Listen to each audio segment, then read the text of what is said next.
জন্য ভাবলাম নিশ্চয়ই আব্বা গোসল নয়, পানি খাবার পানি নয়, আব্বা উজু হয়তো করবেন আর জুমার নামাজের জন্য চলে যাবেন।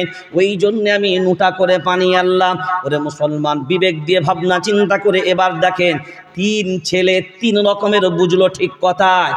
দরকার হলো একটা, কিন্তু যে 2 জন পানি এনেছে তাদের উদ্দেশ্যও খারাপ নয়, সঠিক।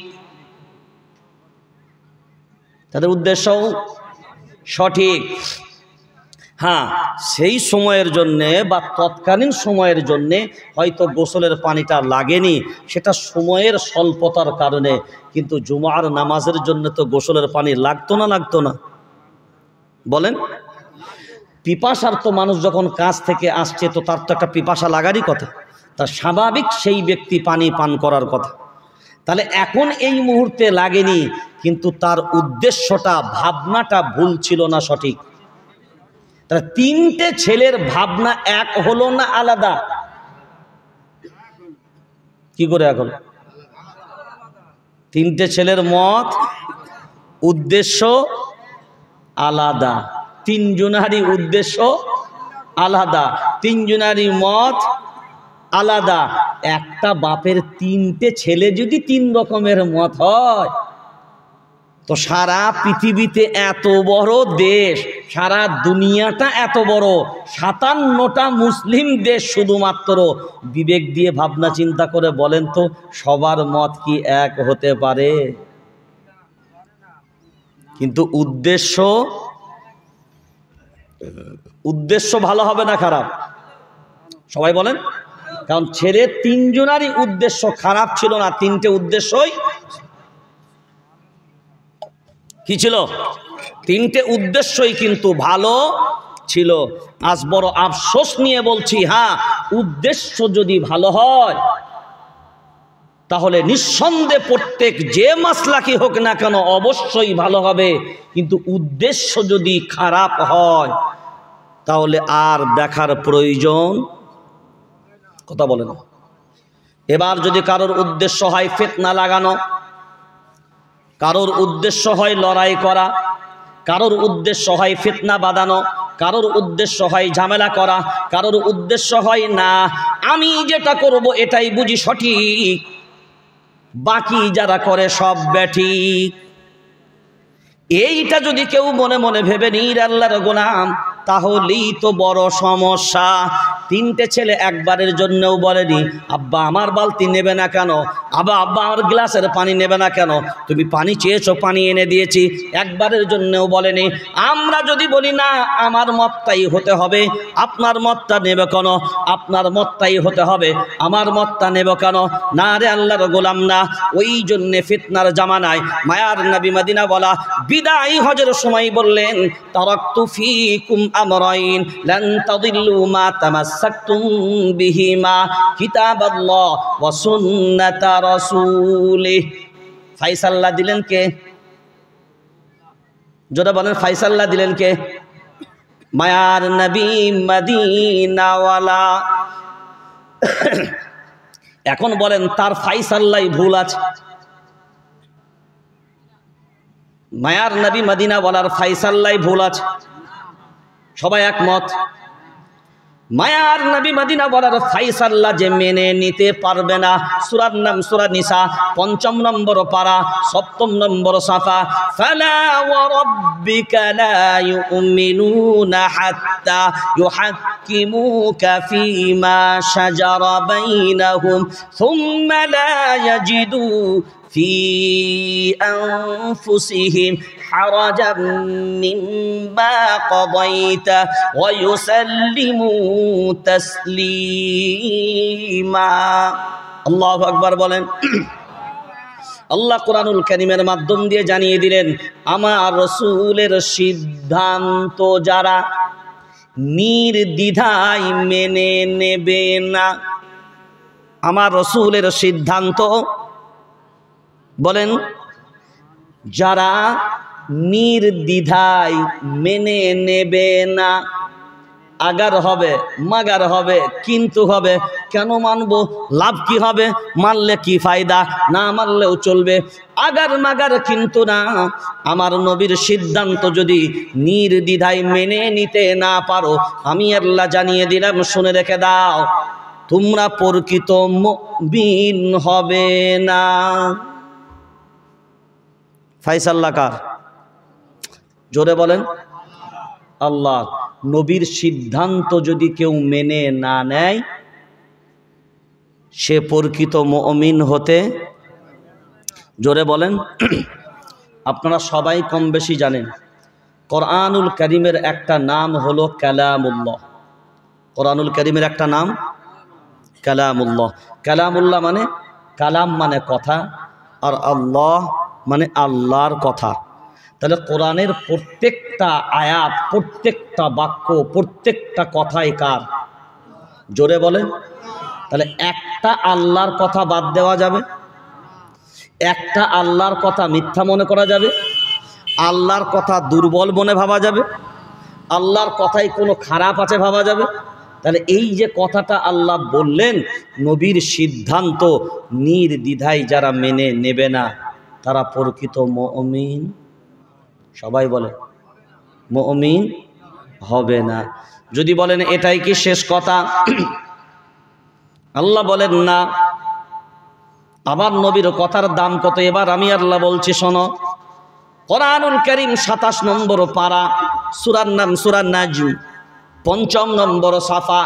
মা ইয়ানতিকু আনিল হাওয়া ইন হুয়া ইল্লা ওয়াহয়ুন ইউহা। আল্লাহু আকবার বলেন। আমার নবী নিজের থেকে কোনো কথা বলেন না, যতক্ষণ পর্যন্ত আমি আল্লাহ আমার রসুলকে বলতে না বলি। আমার রসুল নিজের থেকে কোনো কথা বলে না। এবার ভাবনা চিন্তা করে বলেন, এবার আল্লাহ বলেন, শুনে রেখে দাও রে আমার বান্দা, যারা ঈমানওয়ালা, যারা দাবি করো, যারা কোরআনওয়ালা, যারা কোরআন মানো, যারা কোরআন মানার দাবি করো, যারা। সূরার নাম সূরা হাশর, 28 নম্বর পারা, 5 নম্বর সাফা। বিস্কেন বরাবর তালাশ করে গিয়ে দেখে নাও। হ্যাঁ, মা আতাকুমুর রাসূল ফাখুযুহু ওয়া মা নাহাকুম আনহু ফান্তাহু। আল্লাহ জানালেন, শুনে রেখে দাও, আমার নবী যা দেন তা তোমরা গ্রহণ করে নাও। বাংলাটা সবাই বলেন। আমার রাসূল যা দেন তা তোমরা গ্রহণ করে নাও। আমার রাসূল যা নিষেধ করেন তা থেকে তোমরা বিরত হয়ে যাও, তা থেকে তোমরা বিরত হয়ে যাও। এখন নবী যা দেবেন তা গ্রহণ করা আমাদের জন্য জরুরি। নবী যা ছাড়তে বলবেন তা ছাড়া আমাদের জন্য, কথা বলে না, তা ছাড়া আমাদের জন্য জরুরি। তা নবী যা দেবেন তা গ্রহণ করা আমাদের জন্য জরুরি। নবী দিলেন কি? এবার বিদায় হজের ওই ভাষণের ওই হাদিসটাই চলে যান। এরপরে নবী বললেন, শুনে রেখে দাও, যে সময় দেখবে ফিতনার জামানা তৈরি হয়েছে, এ দল সে দল, এ মত সে মত, কোন দিকটাই যাবে জাতি, কোন মতটা নেবে জাতি, ভেবে উঠতে যখন পারবে না, আমি আল্লাহ কোরআনুল কারীম 14 নম্বর পারা 7 নম্বর সাফার ভিতরে আমি আল্লাহ জানিয়ে দিলাম, ওয়া আলাল্লাহি কসদুস সাবিলি ওয়া মিনহা জাইর ওয়ালাউ শাআ লাহাদাকুম আজমাইন। আল্লাহু আকবার বলেন। আল্লাহ বলেন, শুনে রেখে দাও, ওয়া আলাল্লাহি কসদুস সাবিলি ওয়া মিনহা জাইর।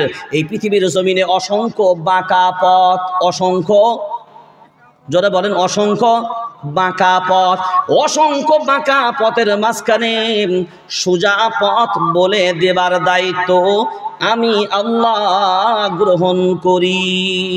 একমাত্র সোজা পথ বলে দিবেন কে? ওয়া আনিবুদুনি হাদা সিরাতুম মুস্তাকিম। আল্লাহু আকবার বলেন। আল্লাহ বলেন কোনো পথ না, সব হলো বাঁকা পথ। সোজা পথ কোনটা? সেইটা হলো একমাত্র সিরাতে মুস্তাকিম।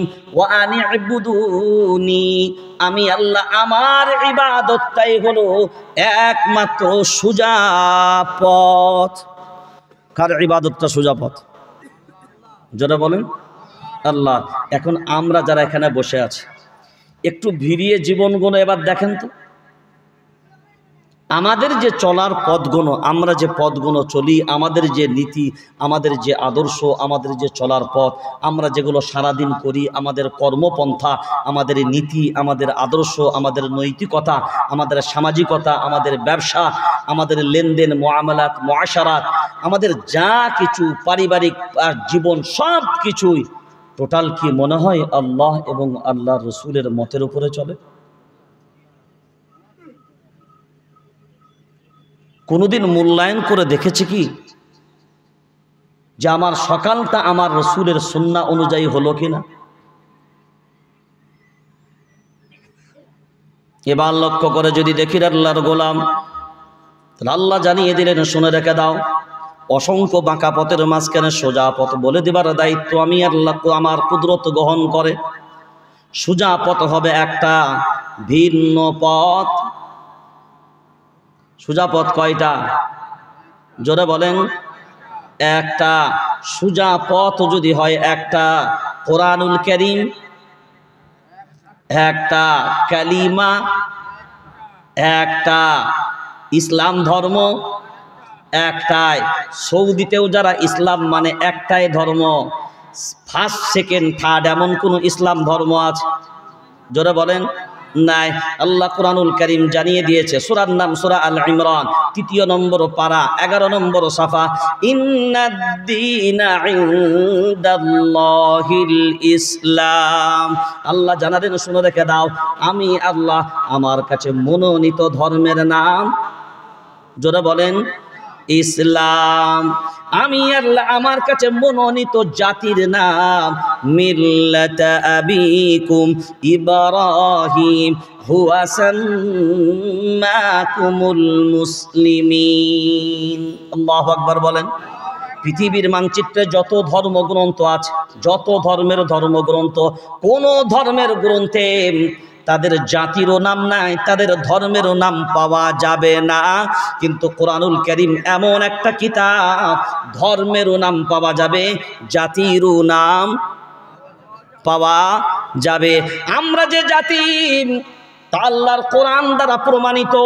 যে ধর্ম আমরা মানি, এটাও আল্লাহর কোরআন দ্বারা, জোরে বলেন, প্রমাণিত। এবার বলেন, ইসলাম ধর্মের সাথে অন্য কোন ধর্মের মিল খাবে?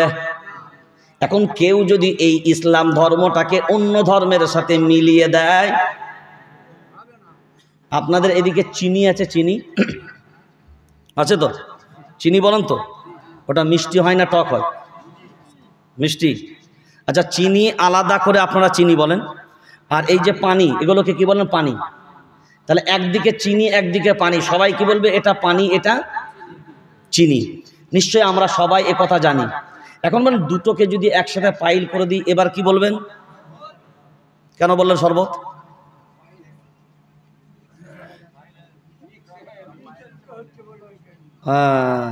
না, আমি আপনাদের কাছ থেকে এই জন্যই জানছি, আপনারা বললে কি হবে, কোরআন বুঝতে অনেক সহজ হবে। আমি আপনাদেরকে প্রশ্ন করার দুটো কারণ, একটা হচ্ছে আপনাদের বুঝতে সাহায্য করবে, দ্বিতীয় কারণ হলো যে আপনি জবাব দিতে থাকলে ঘুম আসবে না, ঘুম থাকবে না, কোরআনের পটে কোনো সঠিকভাবে আপনার কাছ পর্যন্ত পৌঁছাবে। অর্থাৎ যে আমানতটা আপনার কাছে আমি দিতে চাচ্ছি, সেই আমানতটা আপনার কাছে সঠিকভাবে যাবে। এবার আসেন, আলাদা করে চিনি, আলাদা করে পানি মিক্স করলেই কি হয়? শরবত। তাহলে খুব ভালো করে এটা আপনারা বোঝেন যে মিশে গেলেই নাম পরিবর্তন হয়। ক্লিয়ার হলো? আপনার এখানে বিরিয়ানি নিশ্চয়ই হয়, খিচুড়িও হয়, তাই তো? সাদা ভাত, তরকারি, ডাল আলাদা রাখলে কি বলবে? সাদা ভাত, তরকারি, ডাল।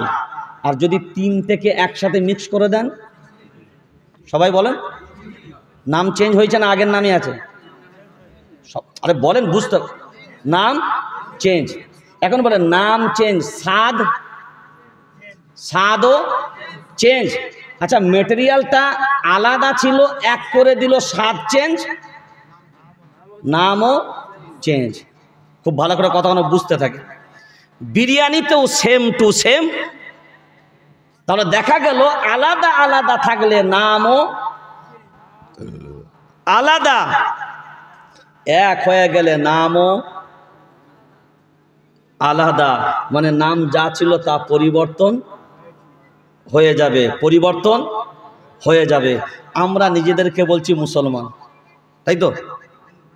সবাই বলে আমরা নিজেদেরকে বলছি কি মুসলমান। এখন বলেন এই মুসলমান আর যদি বেঈমানদের আকীদা, তাদের আমল যদি মুসলমানের সাথে একসাথে মিলে যায়, এখন কি হবে?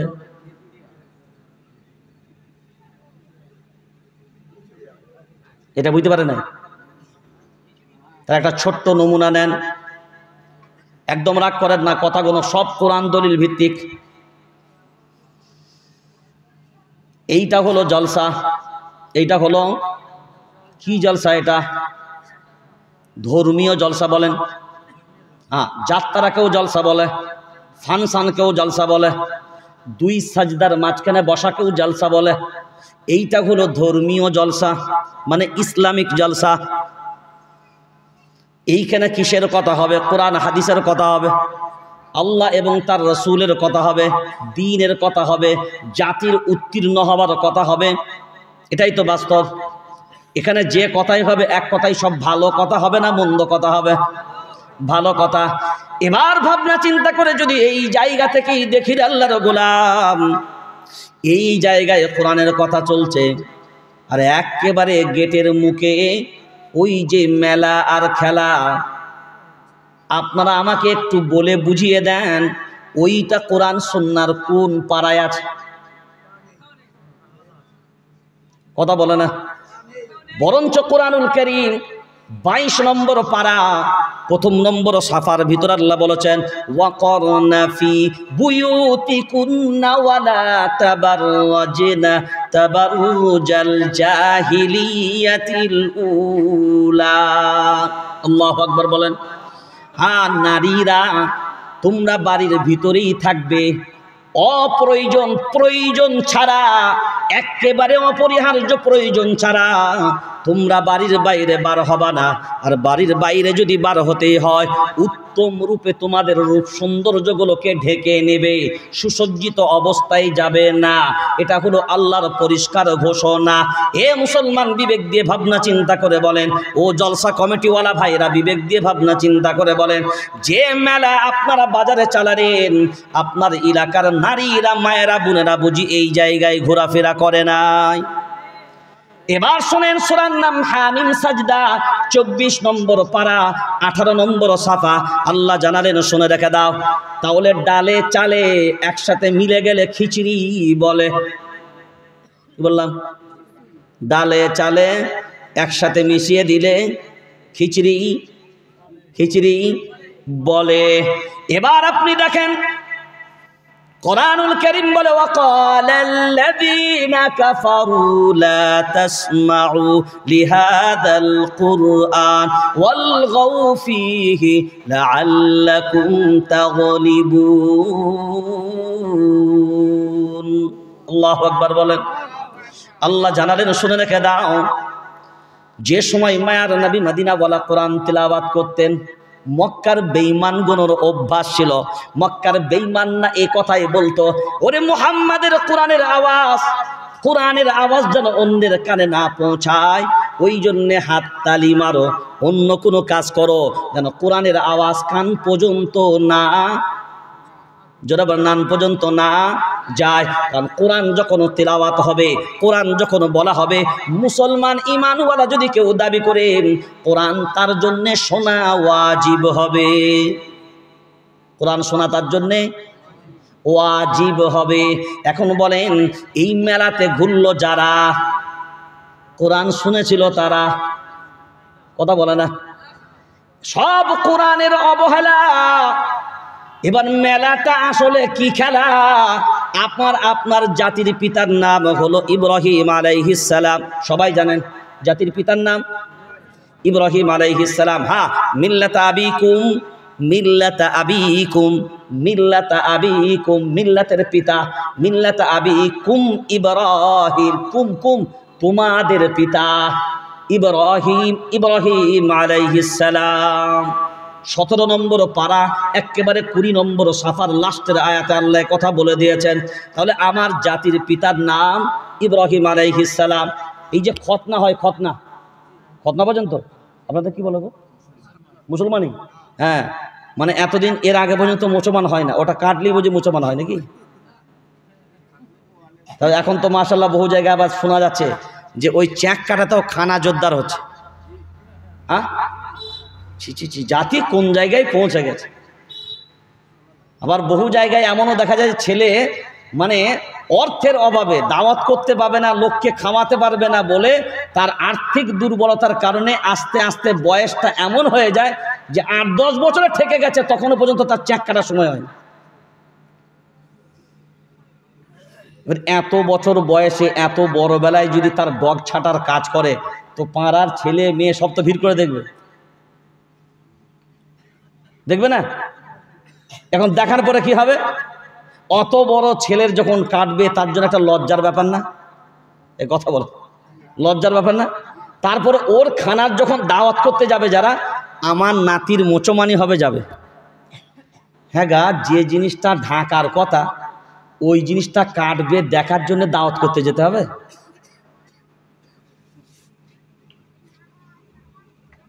মানে এই অভ্যাস জাতি কতভাবে এগুলোকে চালিয়ে দিয়েছে।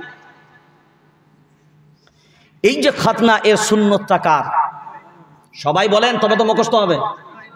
ইব্রাহিম ইব্রাহিম নবী কি যেন মনে হচ্ছে, ইব্রাহিম আলাইহিস সালাম। বলেন সম্মানের সাথে, ইব্রাহিম আলাইহিস সালাম। এই যে কোরবানি করি আমরা, কোরবানি করি না? কোরবানি ওয়াজিব, এটা কার সুন্নত? এই আমলটা কার? ইব্রাহিম আলাইহিস সালামের। আচ্ছা, এইটা যদি আপনারা বোঝেন যে খতনা কোরবানি সব ইব্রাহিম আলাইহিস সালামের আমল। নমরুদের আমল কি ছিল? বলেন, তাড়াতাড়ি বলতে হবে আপনাদের। নমরুদের আমল কি ছিল?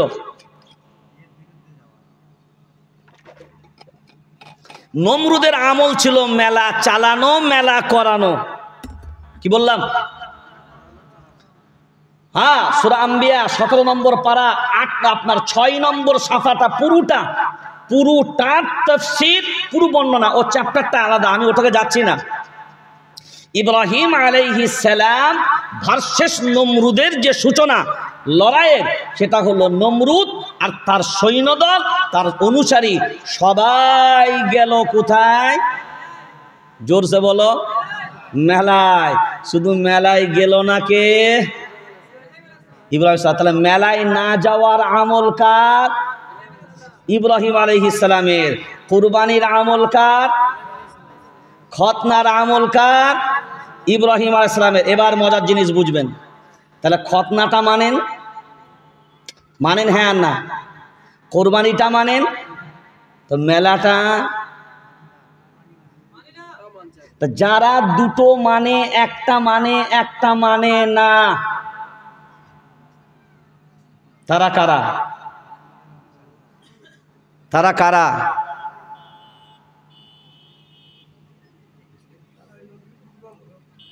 কোরআনুল কারীমের আল্লাহর গোলাম 6 নম্বর পারা। কত নম্বর বললাম? পারাটা মুখস্থ রাখেন, এই জন্যই বলছি যে তো খুব ভাইরাল আয়াত এটা। পারা নাম্বার, সবাই বলো, পারা নাম্বার 6। হিফজ কোরআনের সাফা নাম্বার 1, সাফা নাম্বার, সবাই সাফা নাম্বার 1। ইন্নাল্লাযীনা ইয়াকফুরুনা বিল্লাহি ওয়া রুসুলিহি ওয়া ইউরিদুনা আন ইউফাররিকু বাইনাল্লাহি ওয়া রুসুলিহি ওয়া ইয়াকুলুনা নু'মিনু বিবা'দিন ওয়া নাকফুরু বিবা'দ ওয়া ইউরিদুনা আন ইয়াত্তাখিযু বাইনা যালিকা সাবিলা উলাইকা হুমুল কাফিরুনা হাক্কা। আয়াতের ব্যাখ্যাগুলো শোনার আগে আপনারা সবাই বিবেক দিয়ে ভাবনা চিন্তা করে বলেন, দুনিয়ার জমিনে সব জিনিস আসলও আছে, ভেজালও আছে না নাই? আসলও আছে, নকলও আছে, অরিজিনাল আছে, ভেজালও আছে। আচ্ছা, দুনিয়ার জমিনে অরিজিনাল কাফের কারা? বলি ইয়ে আবার কি প্রশ্ন হলো? কি কাফের বললাম? সবাই জোরে বলেন, কি কাফের বললাম? অরিজিনাল। অরিজিনাল মানে কি? যে প্রোডাক্টে ভেজাল নাই। কথা বলা। অরিজিনাল মানে যে প্রোডাক্টে ভেজাল নাই, সেইটাকে বলে অরিজিনাল। তো আল্লাহ বলছে, আমি আপনাকে প্রশ্ন করছি, বলেন দুনিয়াতে অরিজিনাল কাফের কারা? ইহুদি, খ্রিস্টান? কি মনে হচ্ছে আপনাদের কারা? আপনারা বলেন, একটু বলেন, তবু তো মজা লাগবে। যারা ইসলামকে মানে আল্লাহর প্রতি ঈমান আনেনি তারাই, নাকি? মানে আদার্স আপনার মনে হচ্ছে ইহুদি, খ্রিস্টান, জৈন, বুদ্ধ ও আরো আরো অন্যান্য ভিন্ন ভিন্ন ধর্ম, শুধু ইসলাম বাদ দিয়ে যারা, আমি বলেছি কাফের না। কতটা ভালো করে বোঝেন। আমি কি বলেছি? অরিজিনাল কাফের। কি বলেছি? শুধু কাফের বলেছি? শুধু কাফের আলাদা, অরিজিনাল কাফের কারা? কি কাফের? অরিজিনাল কাফের।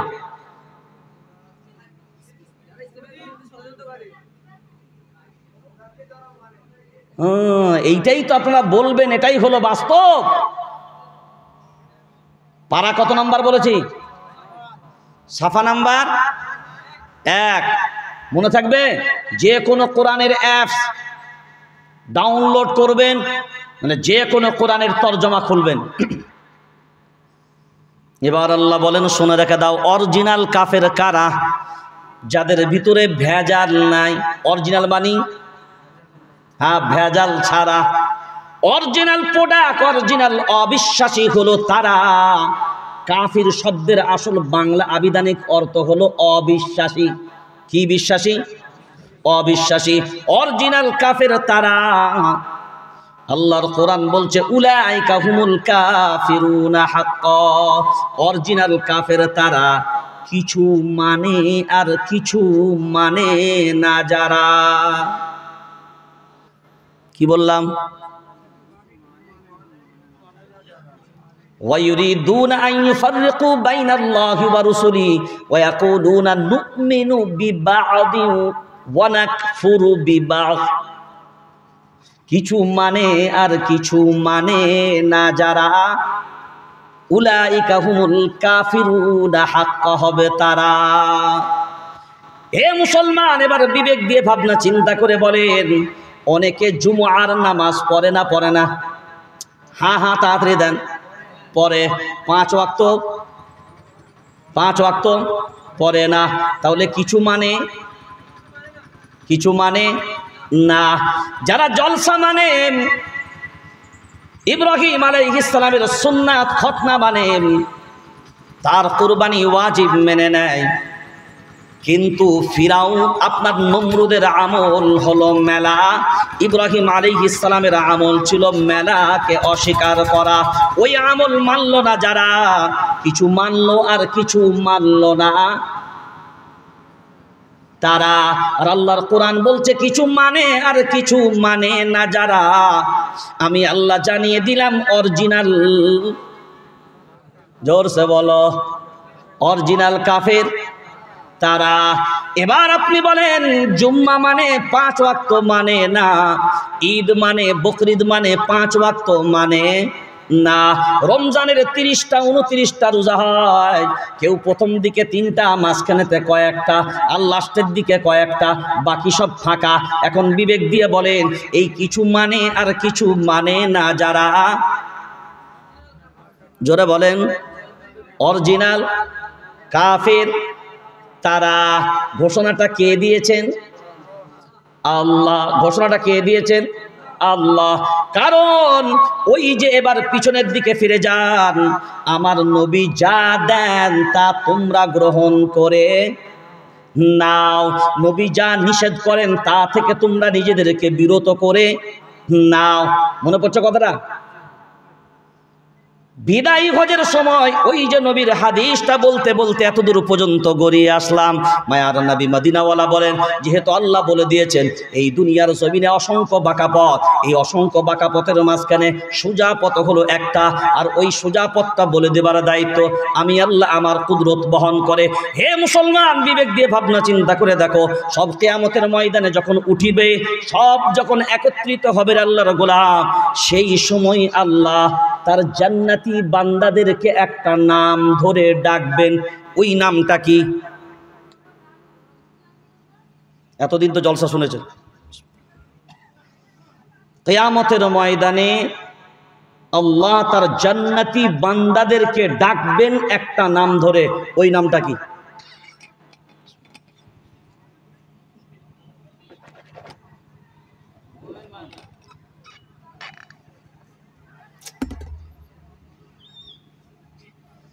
এখনো পর্যন্ত জানেন না যে জান্নাতীদেরকে আল্লাহ কি নাম ধরে ডাকবেন? আর জান্নাতে যাবো বলে সব মারামারি করে। কি নাম দিয়ে ডাকবে? তাহলে আল্লাহ যে নাম ধরে ডাকবে সেই নাম যদি আপনি না বুঝেন যে এটা জান্নাতীদের ডাকছে, তাহলে বুঝবেন কেমন করে? 25 নম্বর পারা, 13 নম্বর সাফা। সেখানে আমি প্রথমেই বলেছি না, এইটা হলো শিক্ষার জায়গা, বুঝার জায়গা, কিছু নেবার জায়গা। এখান থেকে কিছু জ্ঞান বাড়িতে নিয়ে যেতে হবে, ওই জ্ঞান অনুযায়ী পরবর্তী জীবনে আমল করতে হবে। আল্লাহ বলেন কিয়ামতের ময়দানে আমি আল্লাহ আমার জান্নাতি বান্দাদের ডাকবো যে নাম দ্বারা, এ মুসলমান মুখস্থ করে নেন আজকে তারা, এই নাম কোনোদিন যেন ভুলবেন না। ইয়া ইবাদি লা খাউফুন আলাইহিম ওয়ালা আনতুম তাহজানুন। ইয়া ইবাদি, আল্লাহু আকবার বলেন। ইয়া ইবাদি আরবিটা হলো, হ্যাঁ আরবিটা মনে রাখবেন, আরবিটাও মনে রাখবেন, এবার বাংলাটা মনে করেন। ইয়া ইবাদি লা খাউফুন আলাইহিম ওয়ালা আনতুম তাহজানুন। আল্লাহ বলেন ইয়া ইবাদি, হে আমার ইবাদতকারী বান্দারা। কি গাড়ি? জোরসে বলো। এখন বিবেক দিয়ে বলেন মেলাটা কোন ইবাদতে পড়ে? কথা বলেন এরা কার ইবাদতে পড়ে? আর নমরুদের ইবাদতে পড়ে। কার ইবাদতে? আপনি বলবেন হুজুর আবার নমরুদের আবার ইবাদত হয়? আরে ইবাদত মানে আমল, আরাধনা করা। এই ইবাদতটা যদি বুঝতে চান, হ্যাঁ ওদের ইবাদত, তাহলে সূরা কাফিরুনটা আপনাকে পরিপূর্ণ বোঝা লাগবে। আপনারা সবাই জানেন কম বেশি করে, মায়ার নবী মদিনাওয়ালা যেহেতু কুরাইশ বংশে তার জন্ম, হাশিম বংশ তার আসল হলো অরিজিনাল বংশ। মায়ার নবী মদিনাওয়ালার কাছে কুফফার বেঈমানদের একটা টিম একবার আসলো, আসার পরে বলে মুহাম্মদ তুমি তো আমাদেরই বাড়ির ছেলে, তুমি তো আমাদের বংশের ছেলে, তোমার সাদিক নাম আমরাই দিয়েছি, তোমার আমির নাম আমরাই দিয়েছি, এই যে তুমি একটা ধর্মের কথা বলো, এক কালিমার কথা বলো, এক রবের কথা বলো, এক মাবুদের কথা বলো, একটা কাজ করো আমাদের বংশের ছেলের সাথে আমাদের ঝামেলা হবে, এটা আমরা চাই না। আমরা চাই এসো মুহাম্মদ তোমার ধর্মের সাথে আমাদের ধর্মের একটা কম্প্রোমাইজ করে নি।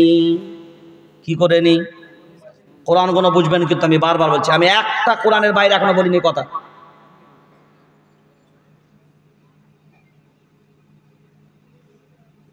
কি করবেন বলছে কাফের দলেরা? ইসলামের সাথে মানে মুহাম্মদ তোমার ধর্মের সাথে আমরা যে ধর্ম মানি তার কি করব? এসো দুজনা মিলে কম্প্রোমাইজ করে নি আলোচনার মাধ্যমে। সে কম্প্রোমাইজটা কেমন? বলছে তোমার ধর্মের যা আছে কখনো কখনো আমরা মানব, আর আমাদেরটাও মুহাম্মদ তুমি কখনো কখনো, জোরে বলুন, মেলার আমল কার? জোরসে বলো। বেহায়াইর আমল কার? জাহিলি যুগের নারীদের। বলেন হ্যাঁ, ওই আয়াতটাও পড়েছি 22 নম্বর পারার প্রথম সাবা, ওয়াকরনা ফি বুয়ুতিকুন্না ওয়ালা তাবাররাজনা তাবাররুজাল জাহিলিয়াতিল উলা। জাহিলিয়াতিল উলা, হ্যাঁ অন্ধ যুগের ওই জাহিলি যুগের নারীদের মতন যারা বেহায়াই করে ঘুরে, ওরা হলো জাহিলি যুগের নারী। এটা কোরআন বর্ণনা করেছে। এবার দেখেন, তখন আল্লাহ নবীর কাছে যখন তার বংশের লোকরা এসছে, তাহলে তো আল্লাহ নবী বলছে, হ্যাঁ ঠিকই বলেছো, সবাই মিলে যখন এসছো, এসো আমরা নিজেদের ভিতরে আলোচনা করে কম্প্রোমাইজ করে নিই নাকি? ইসলাম কি কম্প্রোমাইজ করা যাবে? জোরে বলেন। তাহলে চিনি আলাদা, পানি আলাদা, মনে আছে না? খেয়ে ফেলেছেন। চালে ডালে আলাদা, একসাথে হলে খিচুড়ি। তাহলে কম্প্রোমাইজ যদি হয় কি হবে? জোরসে। এবার কম্প্রোমাইজ করার অনুমতি কি শরীয়ত দিয়েছে? তাহলে এবার সূরা কাফিরুনের শানে নুজুলটা পড়া লাগবে। শানে নুজুল বলেন, বুঝেন? শানে নুজুল মানে হলো যে কারণে যে সূরা বা যে আয়াত নাজিল হয়, যে উদ্দেশ্যে, যে কারণে, তাকেই বলা হয় শানে নুজুল। মানে কিসের শানে, কিসের পরিপ্রেক্ষিতে, কিসের কারণে এই আয়াত বা সূরাটা নাজিল হয়েছে। তো সূরা কাফিরুনের শানে নুজুল, এই শানে নুজুলটাই হলো বেঈমানরা কম্প্রোমাইজ করার জন্য আল্লাহর নবীর কাছে এসেছিল। এবার আল্লাহর জবাবটা তো শোনা দরকার, কারণ আগেই আমি বলেছি সূরা নাজমের কথা, যে আল্লাহর নবী নিজের থেকে কোনো কথা বলে না, আল্লাহ বলে দিলে তবে বলেন। এবার কাফেরদের প্রস্তাবে আল্লাহর নবী জবাব দিবেন কি? আল্লাহ বলে দিলেন তবে তো দেবে। এবার আল্লাহ জবাব দিচ্ছেন, শোনেন। বিসমিল্লাহির রহমানির রহিম। কুল ইয়া কুল, কুল বড় কফ, বড় কফ দিয়ে কুল মানে বলো, আর ছোট কাপ দিয়ে কুল, কুল, কুল মানে খাও। আমাদের তো বহু বক্তারা এই স্টেজে কফ আর কাপের পার্থক্যও বোঝে না, যা পারে একসাথে চালিয়ে দেয়। ছোট কাপ দিয়ে কুল মানে খাও, আর বড় কফ দিয়ে কুল মানে বলো। দুটো অর্থ এক হলো না আলাদা? তাহলে উচ্চারণ কোনো এক হলে খিচুড়ি, উচ্চারণ এক হলে, হ্যাঁ আমরা বলি না দরুদ শরীফ পড়ি না? উর্দুতে বলে দুরুদ, বাংলাতে বলি দরুদ, আরবিতে বলে দারুদ, পড়ি না? তো এই যে দারুদ শরীফ পড়ি, আল্লাহুম্মা কি পড়ি বলেন? দেখেছেন কত বড় সর্বনাশ করেছেন? হ্যাঁ, আলিমদেরকে জিজ্ঞাসা করবেন, যারা আরবি গ্রামার বোঝেন তাদেরকে জিজ্ঞাসা করবেন, যারা গ্রামার বোঝেন আরবি। আল্লাহুম্মা সাল্লি আলা, এই সাল্লি আলা বলাটা কত বড় গুনাহ জানেন? কোনোদিন জানেন কি? যদি না জানেন তাহলে বলে দেবো, জানা থাকলে বলবো না। সল্লি কি বলতে হয়? সল্লি। হ্যাঁ, একটার জন্য আল্লাহ চালাচ্ছে একটা ভুল সংশোধন। সল্লি, সল্লি আলা মুহাম্মদ, এর অর্থ হলো আয় আল্লাহ, আপনি মুহাম্মদ সাল্লাল্লাহু আলাইহি ওয়াসাল্লামের উপরে আপনার রহমত বর্ষণ করুন। আর কেউ যদি বলে আল্লাহুম্মা সাল্লি আলা, সল্লি, সল্লি আর সাল্লি, সল্লি আর সাল্লি, সাল্লি যদি কেউ পড়ে, এবার তার অর্থটা কি হচ্ছে দেখেন। আয় আল্লাহ, মুহাম্মদ সাল্লাল্লাহু আলাইহি ওয়াসাল্লামের উপরে তালোয়ার চালনা করুন। নাউযুবিল্লাহটা ঘরে গিয়ে বলবেন। তালোয়ার চালনা করা মানে কি? তালোয়ার চালানো মানে কি হবে? কতটুকুন পার্থক্য? সিন আর সদের পার্থক্য। হ্যাঁ, সরফের কিতাব পড়বেন, নাহবিদ যখন নহর কিতাব পড়বেন, এগুলো তখন আপনাকে ওখানেই উস্তাদরা বুঝিয়ে দেবে যে সিন দ্বারা অর্থ কি হবে, সদ দ্বারা অর্থ কি হবে। তখনই আপনি বুঝতে পারবেন এই অর্থ পরিবর্তন কিভাবে হয়। এবার আসেন, এরপর আল্লাহ নাজিল করলেন কোন সূরা বললাম? জোরে বলেন। সূরা কাফিরুন। কুল ইয়া আইয়ুহাল, হ্যাঁ কাফিরুন বহু বচন ব্যবহার করেছে, কাফিরুন ওয়াও নুন দ্বারা জমা ব্যবহার করেছে। কুল ইয়া আইয়ুহাল কাফিরুন, হে নবী আপনি বলে দেন কাফিরদেরকে, যেহেতু ওখানে একজন আসেনি, কয়েকজন, একটা জামাত এসছে, কাফিরদেরকে বলে দেন লা আ'বুদু মা তা'বুদুন ওয়ালা আনতুম আবিদুনা মা আ'বুদ ওয়ালা আনা আবিদুম মা আবাদতুম ওয়ালা আনতুম আবিদুনা মা আ'বুদ। হে নবী আপনি বলে দেন। এরপরে মায়ার নবী মদিনাওয়ালা সূরা কাফিরুনটা পুরো পড়ে শুনিয়ে দিলেন। মক্কার বেঈমানদের দল সামনে বসে রয়েছে, যারা ইসলামের সাথে কম্প্রোমাইজ করার জন্য এসছে। আমার ধর্মটাও আপনি মাঝে মাঝে মেনে নেবেন, আর আপনার গুলো আমরা মাঝে মাঝে মেনে নেব। যেটা বাংলাদেশে হাসিনা খালা বলেছিল, ধর্ম যার যার, উৎসব সবার। আমি বললাম খালামা বা ভালোই কারবার। এইটা খালার দেশে, তখন খালা ওই দেশেই ছিল, আমি তখন বলে এসেছিলাম, যে বলবে ধর্ম যার যার, উৎসব সবার।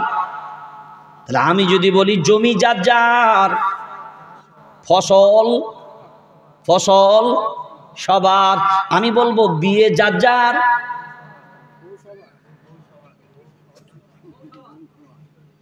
এইরকম যদি শুরু করে দেন তো গণধুলায় আর বাকি থাকবে বলে মনে হয়।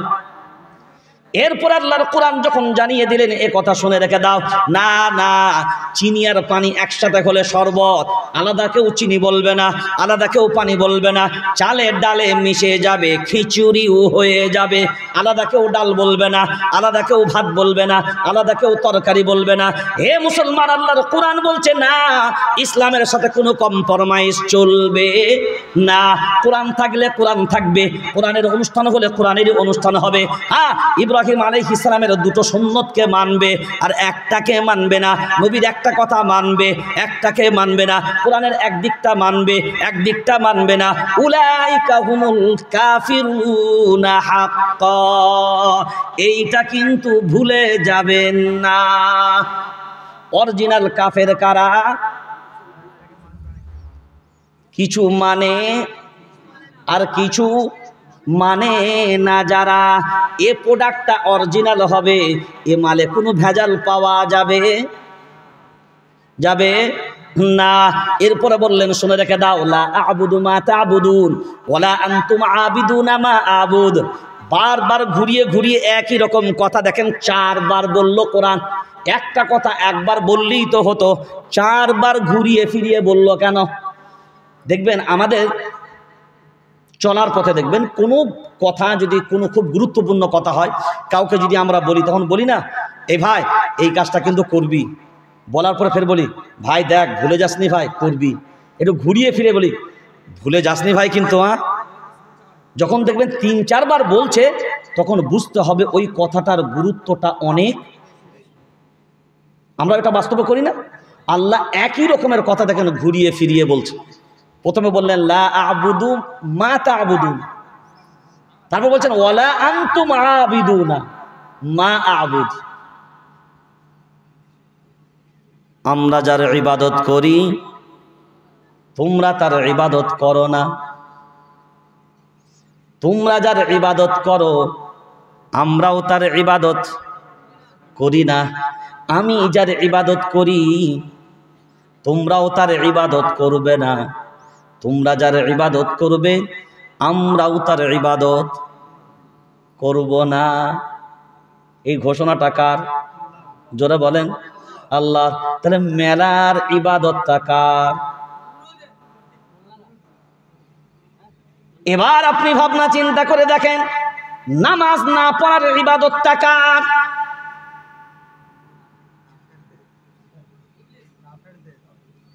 নামাজ না পড়ার ইবাদতটা কার? মদ পান করার ইবাদতটা কার? সুদ খাবার ইবাদতটা কার? জুয়া খেলার ইবাদতটা কার? লটারি কাটার ইবাদতটা কার? এগুলো ভাবা লাগবে না? এবার দেখেন এই আমলগুলো কার? কোরআনুল কারীম 56 নম্বর পারা, সূরার নাম সূরা নিসা, এ সূরার নাম সূরা মায়েদা। 7 নম্বর পারা, 2 নম্বর সাফা, 1 নম্বর আয়াত, ইয়া আইয়ুহাল্লাযীনা আমানু ইন্নামাল খামরু ওয়াল মাইসির ওয়াল আনসাব ওয়াল আজলাম রিজসুম মিন আমালিশ শাইতান। এবার এদিকে তাকান আমার দিকে। আয়াতের শুরুতে আল্লাহ বললেন ইয়া আইয়ুহাল্লাযীনা আমানু। খুব ভালো করে কথাটা বোঝেন। ইয়া আইয়ুহাল্লাযীনা আমানু, কাদেরকে ডাক দিলেন? সবাই বলেন বাংলাটা। ঈমানদারদেরকে। আচ্ছা, ঈমানদারদেরকে আল্লাহ ডাক দিলেন কেন? আল্লাহ যদি কোনো নির্দেশ দেবেন তো সমগ্র পৃথিবীর মানব জাতিকে লক্ষ্য করে দেওয়া দরকার ছিল। কথা বলো না। আল্লাহ যখন একটা অর্ডার করবেন তো অর্ডারটা সারা পৃথিবীর সব মানুষকে লক্ষ্য করে, তাহলে বলা উচিত ছিল ইয়া আইয়ুহান নাস, ইয়া আইয়ুহান নাস। কিন্তু আল্লাহ বললেন কি? ইয়া আইয়ুহাল্লাযীনা আমানু। অনেক ক্ষেত্রে আমি উদাহরণ দিই, দেখবে আমাদের ধরুন একটা মাঠে ঝামেলা হচ্ছে, এক গুচ্ছ লোক ঝামেলা করছে। তো ধরুন আমি বাড়ির মুরব্বী বা বাড়ির গার্জেন, আমি দেখলাম আমার বংশের 10টা ছেলেও ঝামেলাতে আছে, হয় না অনেক সময়? তো আমি বলি আমাদের ছেলে যখন আছে সব চল, আমার বাড়ির ছেলে যখন আছে সব চল। এখন বলেন সেই যে মুরব্বী বা গার্জেন তিনি যখন ডাক দিবেন আমার বাড়ির ছেলে যারা আছে সব বেরিয়ে এসো, যদি দেখা যায় যে ওই 10 জন ছেলে ওই জায়গা থেকে চলে এলো, তাহলে বুঝতে হবে এই 10 জন ছেলে তাদের ফ্যামিলির যে গার্জেন বা বড় বা মুরব্বী তাকে সম্মান করে এবং তার কথাকে মানে, তাই বোঝাবে তো। আর যদি দেখা যায় যে আওয়াজ দেওয়ার পরে ওই ছেলেগুলো তারপরেও ব্যস্ত রইল, ওই মুরব্বী বা গার্জেনের কথা মানল না, সবাই বিবেক দিয়ে সবাই একসাথে বলেন ওই গার্জেন বা মুরব্বী বা সম্মানীয় ব্যক্তিকে সম্মান করা হলো না অসম্মান করা হলো? ফেঁসে গেছেন তো। এটা আপনারা স্বীকার করছেন তো অসম্মান করা হচ্ছে সবাই। আমি আসলে দলিলের সাথে সাথে মানুষকে একটু যুক্তি দিয়ে বোঝানোর এই জন্যে চেষ্টা করি যে কথাটা দ্রুত যেন মানুষের মেমোরিতে ঢোকে। তাহলে কি হবে, যে বোঝে।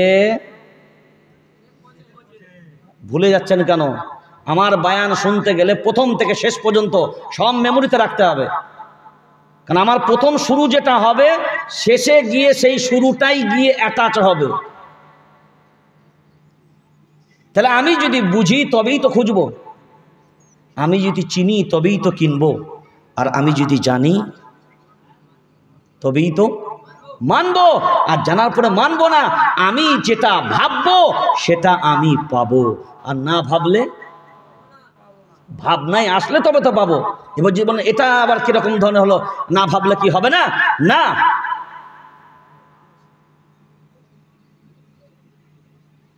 তেরো নম্বর পারা, 9 নম্বর সাফা, ইন্নাল্লাহা লা ইউগাইয়িরু মা বিকওমিন হাত্তা ইউগাইয়িরু মা বিআনফুসিহিম। কার কথা এটা? সবাই বলেন। আল্লাহর কথা। আল্লাহ বলেন শুনে রেখে দাও, ইন্নাল্লাহা লা ইউগাইয়িরু মা বিকওমিন হাত্তা ইউগাইয়িরু মা বিআনফুসিহিম। হ্যাঁ, যে জাতি যে কওম নিজের থেকে পরিবর্তন হতে চাইবে না, আমি আল্লাহ পরিবর্তন করি না। নিজের থেকে না চাইলে পরিবর্তন হবে না। এটা কোথাকার ঘোষণা? কোরআনের ঘোষণা। 13 নম্বর পারা, 9 নম্বর সাফা। হ্যাঁ, আল্লাহর কাছে যদি মনে করি আমরা নিজের থেকে পরিবর্তন হতে চাইব না, আল্লাহ বলেন পরিবর্তন হবেও না। হ্যাঁ, যদি বলেন দোয়া করো, ও কাজ হবে না। নিজের থেকে আগে পরিবর্তন হওয়া লাগবে, এরপরে আগিয়ে যায়। আল্লাহ যখন বারবার করে ঘুরিয়ে বলে দিলেন না, তোমার ইবাদত তোমার কাছে, তাদের ইবাদত তাহলে ওদেরটাও কোরআনুল কারীম দ্বারা প্রমাণিত হলো ইবাদত বলেছেন। আমি বলেছিলাম কোরআন দ্বারা প্রমাণ করব, তাহলে বোঝা গেল ওদের আমলটাও, ওদের ইবাদতটাকেও ইবাদত বলা হয়েছে। হ্যাঁ, তারাও ইবাদত করে, সেটা গায়রুল্লাহর ইবাদত। কার ইবাদত? জোরে বলেন, গায়রুল্লাহর ইবাদত। আমরা যে ইবাদতটা করি কার ইবাদত? আল্লাহর ইবাদত। এখানে বসে আছেন যারা, এবার এক বাক্যে আওয়াজ দিয়ে বলবেন তারা জান্নাতে যেতে চান কারা কারা? আওয়াজ দিয়ে বলেন একবার। যারা যেতে চান হাতটা একবার তুলে দেখান দেখি জোরে। আয় ঘুমাচ্ছে দেখেন, জান্নাতে চলেই গেছে মনে। No sound, no disturb. যারা বললেন জান্নাতে যেতে চাই আমরা, এরপরে আবার পিছনে ফিরে যাই একবার আমরা। মনে আছে না? খেয়ে ফেলেছেন জানি না আমি। 25 নম্বর পারা, 13 নম্বর সাফা। আল্লাহ কিয়ামতের ময়দানে তার বান্দাদের ডাক দিবেন যে নাম দ্বারা, ইয়া ইবাদি। মনে আছে? মনে আছে? ইয়া ইবাদি লা খাউফুন আলাইহিম ওয়ালা আনতুম তাহজানুন আল্লাযীনা আমানু বিআয়াতিনা ওয়া কানু মুসলিমিন উদখুলুল জান্নাতা আনতুম ওয়া আজওয়াজুকুম তুহবারুন। সব আল্লাহর কথা। আমরা কোনোদিন কোরআন খুলিও না, আমরা কোরআন খুলে বুঝিও না। জেনে যদি নিতাম সব প্রশ্নের জবাব আমাদের সামনে খোলাসা হয়ে যেত। ওরে মুসলমান, চিনি আর পানি এক হলে এটা যদি শরবত হয়ে যায়, নামও পরিবর্তন, স্বাদও পরিবর্তন। কোরআনও থাকবে, বেঈমানদের আমলও থাকবে, আল্লাহও থাকবে, নবীও থাকবে, বেঈমানদের আমলও থাকবে, ইসলামও থাকবে, অন্যের সংস্কৃতি থাকবে। সব যদি মিক্স করে দাও, স্বাদও আলাদা, নামও, জোরসে বলেন, নামও আলাদা। এবার চলে আসেন ওই যে আয়াতটা পড়েছিলাম সূরা মায়েদা 6 নম্বর পারা 16 নম্বর সাফা। ফাতারাল্লাযীনা ফি কুলুবিহিম মারাদুন ইউসারিউনা ফীহিম ইয়াকুলুনা নাখশা আন তুসিবানা দায়রা। আল্লাহ বলেন শুনে রেখে দাও, মুনাফিকদের চরিত্র, যাদের ভিতরে মুনাফিকের রোগ ঢুকবে তাদেরকে তোমরা দেখবে কখনো এই দিকে ঢুকবে আর কখনো। এরপরে কোরআনের ভাষায় আরো ক্লিয়ার করেছে, সেইটা 5 নম্বর পারা 20 নম্বর সাফা। মুদাবদাবিনা বাইনা যালিক লা ইলাহা উলা ওয়ালা ইলাহা উলা। না ইধার কা না উধার কা, না ঘর কা না ঘাট কা, না ঘর কা না ঘাট কা। হ্যাঁ, কোরআনের ভাষায় বলা হয়েছে মুদাবদাবিনা বাইনা যালিক লা ইলাহা উলা ওয়ালা ইলাহা উলা। না ইধার না উধার। হ্যাঁ, এই দিকেও হবে না, ওই দিকেও হবে না। এই দিকে যদি থাকো পানি, এই দিকে যদি থাকো চিনি, এই দিকে থাকলে ডাল, এই দিকে থাকলে ভাত, আর মাঝখানে যদি জুড়ে যায় এরপরেই কুপোকাত। এ মুসলমান, এবার বিবেক দিয়ে বলেন, এবার আল্লাহর কোরআন শুনে নেন। 2 নম্বর পারা 11 নম্বর সাফা, সূরার নাম সূরা বাকারা। ইয়া আইয়ুহাল্লাযীনা আমানু দুখুলু ফিস সিলমি কাফা। আল্লাহর সিদ্ধান্ত শেষ। আপনাদেরকে কোরআন শুনতে খারাপ লাগছে নাকি? ইয়া আইয়ুহাল্লাযীনা আমানু দুখুলু ফিস সিলমি কাফা। কোরআন কেন শোনাচ্ছে এবার আপনাদেরকে? তাহলে একটা প্রথম দলিল দিই। কোরআন শুনে লাভ কি হবে আর কোরআন শোনালে লাভ কি হবে? গল্প করে কোনো লাভ নাই। কোরআন পড়লেও নাকি, পড়লে এক একটা অক্ষরে কত করে? 10টা করে। আর আল্লাহ তার বিশেষ রহমতের কারণে সেটা কত গুণে বাড়াবেন সেটা তিনি বেহতার জানেন। আর যে শুনবে ডবল পাবে, যে শুনবে কত, যে শুনবে সে ডবল পাবে। ফায়দা কি? ফায়দা কি হবে? ফায়দা যেটা হবে আল্লাহ কোরআনে সেটাও বলে দিয়েছেন সূরা যারিয়াত 27তম পারা 2 নম্বর সাফা। ওয়াযাক্কির ফাইন্নায যিকরা তানফাউল মুমিনিন। আল্লাহু আকবার। আগেই বলেন ওয়াযাক্কির ফাইন্না যিকরা তানফাউল মুমিনিন। ওর বাবা টাইমও তো অনেক হয়ে গেছে,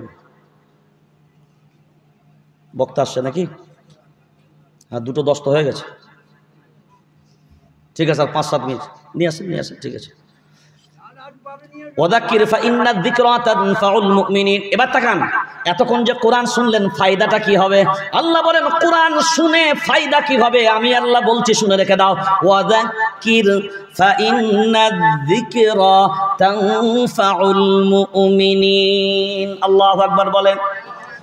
আমি আল্লাহ জানিয়ে দিলাম, শুনে রেখে দাও। ঈমানওয়ালাদের সামনে যদি কোরআন শোনাও, ঈমানওয়ালাদের সামনে যদি আমি আল্লাহ আমার নসিহত করে শোনাও, ঈমানওয়ালাদের আমি আল্লাহ জানালাম অবশ্যই ফায়দা হবে। কোরআন শুনলে কাদের? ঈমানওয়ালাদের। এরপরে চলেন ওই কথাটা এবার শুনে নেন। আল্লাহ এবার জানিয়ে দেন উদখুলু ফিস সিলমি কাফা, হে ঈমানওয়ালারা ইসলামের ভিতরে প্রবেশ করো, পরিপূর্ণরূপে প্রবেশ করো। কি রূপে? প্রত্যেকটা কথাকে ভিড়াবেন। এরপর ইসলাম বলছে পরিপূর্ণরূপে ইসলামের ভিতরে ঢোকো। কাদেরকে? ঈমানওয়ালাদেরকে। পরিপূর্ণ বলতে কেমন? কেউ যদি বলে আর্ধেক বলে নট অ্যালাউ, কেউ যদি বলে 70% নট অ্যালাউ, কেউ যদি বলে 90% নট অ্যালাউ, কেউ যদি বলে 99% নট অ্যালাউ। 100-100ই থাকতে হবে ইসলামের ভিতরে। ইসলামের পরিপূর্ণ ঢোকা লাগবে। পরিপূর্ণ যদি ঢুকতে পারো, এইটা যদি বুঝতে না পারেন, খুব খুলাসা করে আপনি জানেন, মুরব্বীরা আছেন এখানে, আপনাদের জামানায় 1 পয়সা চলতো না? অনেক মুরব্বী আছেন এখানে। 1 পয়সা তো নিশ্চয়ই আপনাদের জামানায় চলেছে। 1 পয়সা, 2 পয়সা, 3 পয়সা, 5 পয়সা। 5 পয়সা যদিও আমার জামানায় আমি দেখেছি চলেছে। আমার জামানায় যদি আমি 5 পয়সা দেখি, তাহলে মুরব্বীরা নিশ্চয়ই 1 পয়সা 2 পয়সা দেখেছেন। আচ্ছা 1 পয়সা, তাহলে এই যে 1টা টাকা, এর ভিতরে কি 1 পয়সা ঢুকে আছে না নাই? সবাই হ্যাঁ হুদেন। আচ্ছা বলেন তো, যদি 1 টাকার ভিতর থেকে 1 পয়সা কম হয়, আচ্ছা 1 পয়সা কি এখন চলে? বাজারে দাম আছে? দামও নাই, চলেও না। কিন্তু 1 টাকার ভিতরে যদি 1 পয়সা কম হয়, যেটার দাম নাই, যেটা চলে না, বিবেক দিয়ে বলেন তো 1 টাকা কি পূরণ হবে? কেউ 1 টাকা বলবে? আচ্ছা আপনি বলবেন 1 টাকা, উদাহরণ দিচ্ছি, 1 টাকা বাদ দাও। আচ্ছা 10 টাকার ভিতরে যদি 1 পয়সা কম হয়, 10 টাকা পূরণ হবে? কেউ 10 টাকা বলবে? আচ্ছা যদি 100 টাকার ভিতরে হয়, 1000-এর ভিতরে হয়, 1 লাখের ভিতরে হয়, 1 কোটির ভিতরে যদি 1 পয়সা কম হয়, তাও কি বলবে? 1 কোটি সংখ্যা পূরণ হয়নি। আপনি কোনোদিন মূল্যায়ন করবেন না যে 1 পয়সার কোনো দাম নাই, বাজারে চলে না, কিন্তু 1 কোটির মাঝে 1 পয়সা না দিলে কিন্তু সংখ্যাটাও পূরণ। মাধ্যমিক পরীক্ষা দেন না আপনারা? মাধ্যমিকে 12টা সাবজেক্ট। কটা? 12টা সাবজেক্টের ভিতরে যদি দেখা যায় 11টা সাবজেক্টে 100 নাম্বার তুলেছে, একটা সাবজেক্টে ফেল করেছে, মাধ্যমিকে পাস না ফেল? মাধ্যমিকে পাস না ফেল? কটা সাবজেক্টে ফেল করেছে? কটা? একটা। 11টা সাবজেক্টে 100, তারপরেও কেউ বলবে মাধ্যমিকে পাস করেছে? সবাই বলেন। একটা সাবজেক্টে যদি ফেল করার জন্য তাকে বলে মাধ্যমিকে ব্যাক পেয়েছে। কি পেয়েছে? মাধ্যমিকে ব্যাক পেয়েছে। আপনি একবারও বিবেক দিয়ে ভাববেন না? 12টা সাবজেক্টে যদি 11টা নাম্বার 1 হয়, একটাই ফেল করলে তুমি পাস করো নাই। 1 কোটির মাঝে 1 পয়সা কম হলে 1 কোটির সংখ্যা পূরণ হয়নি। ঈমানওয়ালা আপনি হবেন, আপনার ভিতরে 99% হবে ঈমান মুকাম্মাল হবে না। ওইটাই তো আল্লাহ বলেন উদখুলু ফিস সিলমি কাফা, পরিপূর্ণ ঢুকে যাও ইসলামের ভিতরে। হ্যাঁ, আগার মাগার না। এতটা পারছেন না, পরিপূর্ণ ঢোকা লাগবে। এবার বলেন ওই জায়গায় এবার ফিরে যায়। পরিপূর্ণ ঢোকা মানে কোরআন যা বলবে, নবী যা বলবেন সবই মানা, সবই মানা লাগবে, সবই মানা লাগবে। এবার দেখেন কোরআনের ওই যে কথাটা আমল গুণ কার, তাহলে মেলার আমলটা কার? সবাই বলেন। তাহলে এই নমরুদের আমল করছে কারা? এই আল্লাহর বান্দারাই। কারা কারা? এবার সূরা ফজরের তাহলে ওই শেষ অংশগুলো একবার শুনে নেন আমার সাথে, সবাই বলেন। সূরা ফজরের শেষ দুটো আয়াত, ফাদখুলি ফি ইবাদি, ফাদখুলি ফি ইবাদি, ইবাদি ইবাদি, দি দি দি, সব ইয়ায়ে মুতাকাল্লিম ব্যবহার করেছে। ইবাদি ওয়াদখুলি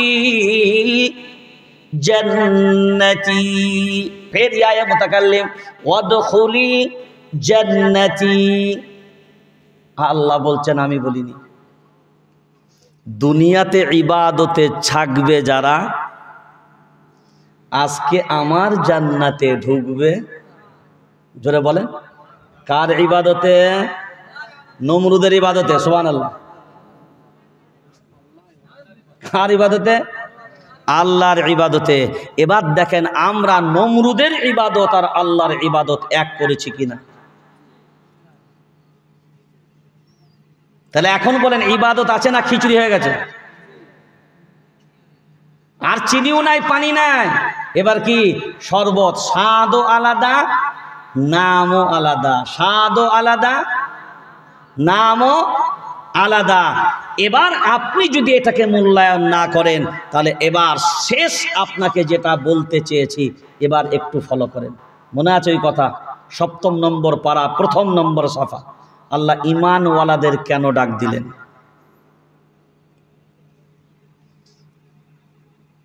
আপনারা আগেই বলেছেন যদি হ্যাঁ ফ্যামিলির কোনো গার্জেন বড়রা কেউ ডাকে, তার বংশে যারা তাকে সম্মান করে নিশ্চয়ই তার ডাকে সাড়া দেবে, অসম্মান করবে না।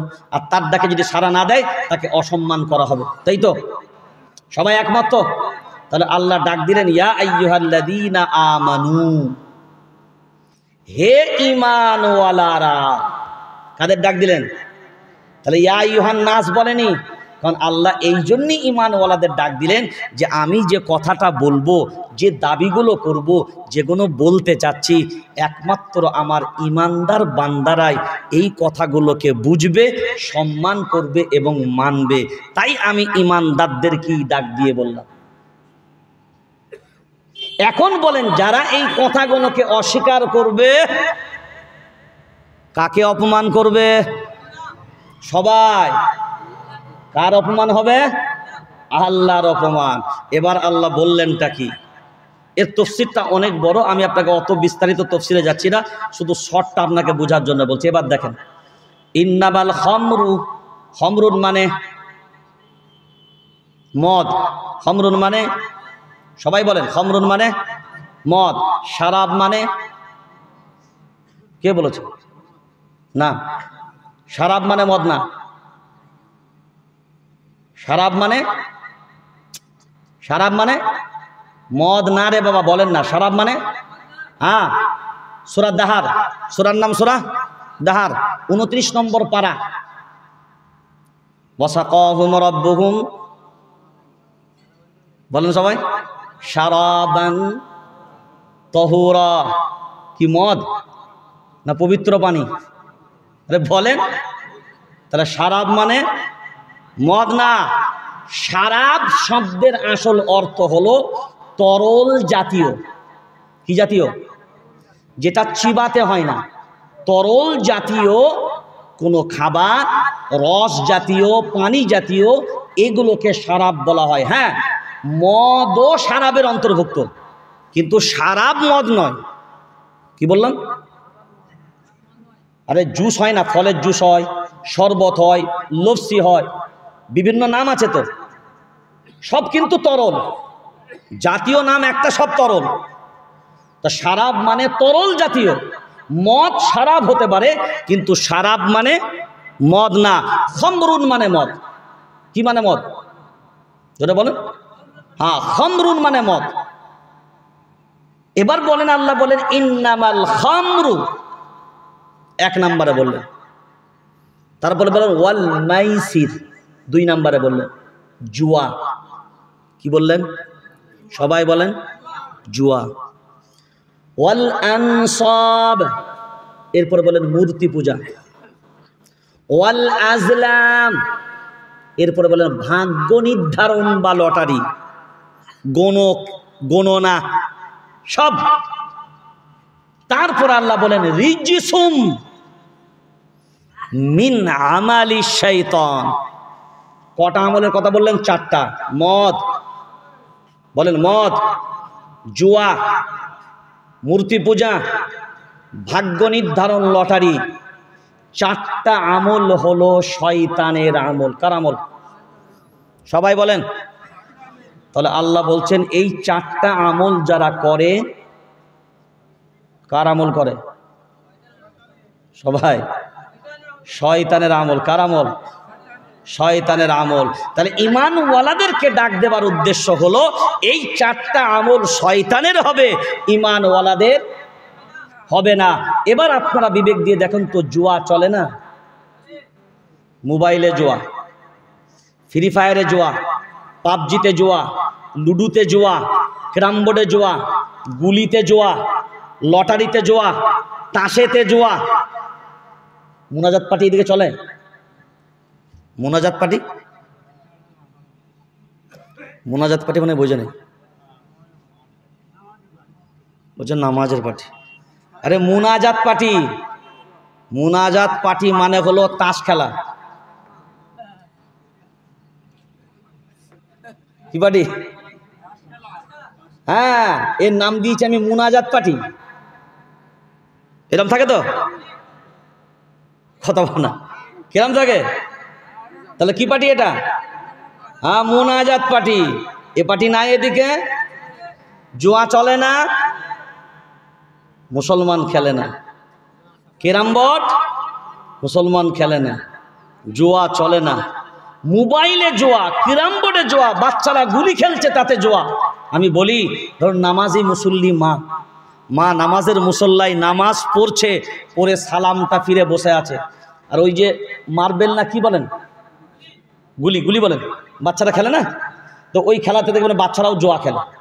বাচ্চারাও 10 টাকা 5 টাকা তাদের মতো করে খেলে। এখন ধরুন একটা বাচ্চা 10 টাকা জিতেছে, ক টাকা? এই খেলাটা কি জুয়া? তো হালাল না হারাম? সবাই বলেন। আমাদের ভুলগুলো একবার জেনে নেন খালি। এই 10 টাকাটা বাচ্চারা জিতলো, মা নামাজের মুসল্লায় নামাজ পড়ছে, নামাজ পড়ে ধরুন মা সালাম ফিরেছে ডান দিকে বাম দিকে, আর সেই সময় বাচ্চাটা বাড়িতে এসছে ওই 10 টাকার 2টো লাড্ডু কিনে। কটা লাড্ডু কিনে? চলে বলেন। ও মনে করছে আমি 10 টাকা জিতেছি, আমার মাকে খুব ভালোবাসে বাচ্চা, মায়ের জন্য একটা লাড্ডু সাথে নিয়ে এসে, এরপরে মা নামাজের মুসল্লায় আছে, এসে বলছে আম্মু চোখটা বন্ধ করো তাড়াতাড়ি। বলে কি হয়েছে আব্বু? মানে তুই চোখটা বন্ধ করো না তাড়াতাড়ি। এখন বলে মা চোখ বন্ধ করবে, কারণ বাচ্চা বলেছে। এখন চোখটা যেমনি বন্ধ করে বলে মা গালটা হাঁ করো তো। কি হয়েছে? তুমি গালটা হাঁ করো না, বলছি তুমি হাঁ করো না।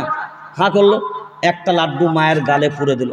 আমি আপনাদের জিজ্ঞাসা করছি, মা লাড্ডুটা খাবে না ফেলে দেবে?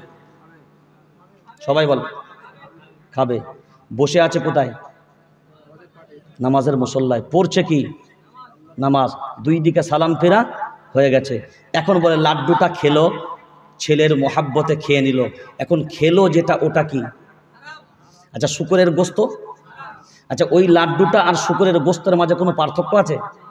সবাই বলেন নাই। এবার বলেন লাড্ডুটা খাওয়ার পরে বাচ্চাকে আদর করলো, তারপরে এবার মা আঁচল তুলে হাত তুলেছে, রব্বানা। তখনও গালে মিষ্টির স্বাদ চলছে, মাশাআল্লাহ, এরাম হচ্ছে, আর হাত তুলছে রব্বানা। কথা বলেন। এবার বলেন যদি হাত তুলে বলে রব্বানা আতিনা, আয় আল্লাহ আমার দোয়া কবুল করো না, আল্লাহ বলবে হাসিনা তুইও কানা। একবার বুঝলি না তোর গালে আর পেটে কি গেল মনা? হারাম খাচ্ছিস গাল দিয়ে, আর আমি আল্লাহ আমার কাছে ওই হারাম নেই দোয়া চাচ্ছিস। একটা ছোট্ট বিষয় আপনার সামনে উপস্থাপন করলাম, এবার ভাবনা চিন্তা করে দেখেন আমরা কত হারাম আমাদের পেটের ভিতরে ঢুকাচ্ছি।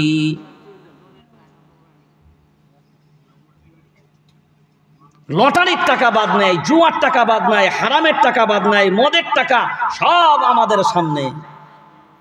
এই মুসলমান এবার শুধরে যা। তাহলে ভেজাল হবে না নির্ভেজাল হবে? তাড়াতাড়ি বলেন, ভেজাল হবে না নির্ভেজাল? এরপর বলবেন 3 নম্বরে মূর্তি পূজা। আপনারা বলবেন আমরা তো মূর্তি পূজা করি না, কিন্তু বিভিন্ন পূজার মণ্ডপে আমাদের ছেলেরা উঁকি মারে না? যায় না, যায় না। আবার এখনকার যুগে আবার আমাদের কিছু ছেলে আছে যারা পূজার মণ্ডপে ঘুরতে যাবার জন্যে নাম পরিবর্তন করে, বলে কালকে ওই পূজার মণ্ডপে তোর নাম হবে গণেশ, আমার নাম কার্তিক, কারণ ওখানে নাম ধরে ডাকলে কেউ যেন বুঝতে না পারে এরা মোহাম্মদী।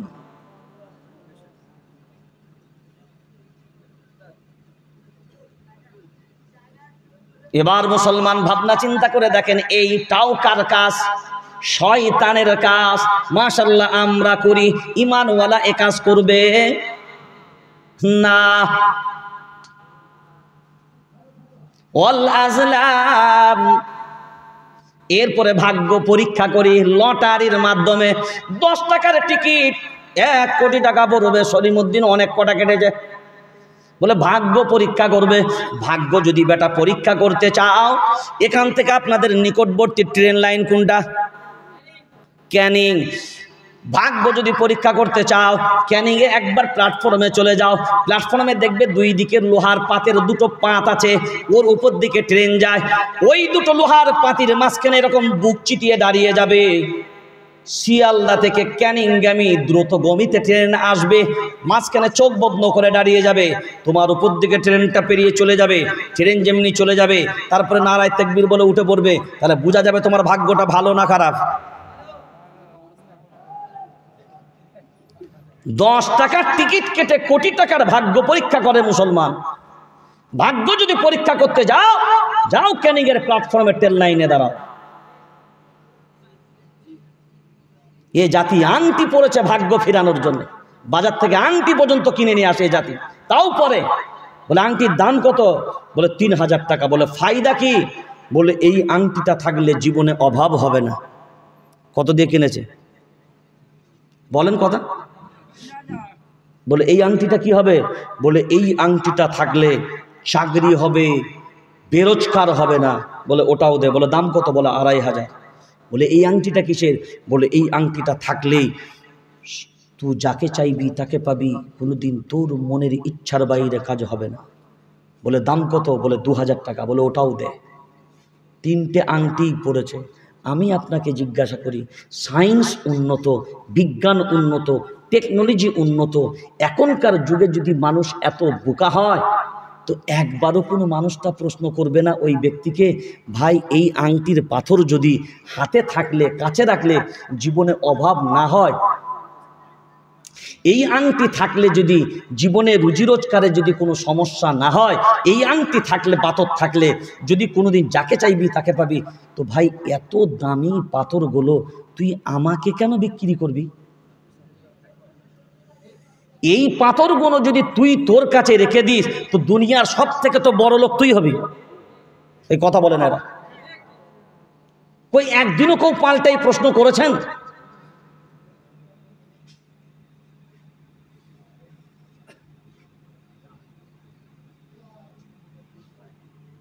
সব আমল কার বললাম? তাহলে এগুলো যারা করে তারা কার আমল করে? মেলা যারা চালায় কার আমল? জোরে বলেন। হ্যাঁ, এবার বলেন কিছু মানে আর কিছু অরিজিনাল প্রোডাক্ট মালে ভেজাল। ভেজাল হবে না। এখন বিবেক দিয়ে যদি আমাদের ভিতরে মূল্যায়ন করা হয়, এখন বলেন অরিজিনাল বেশি না কম?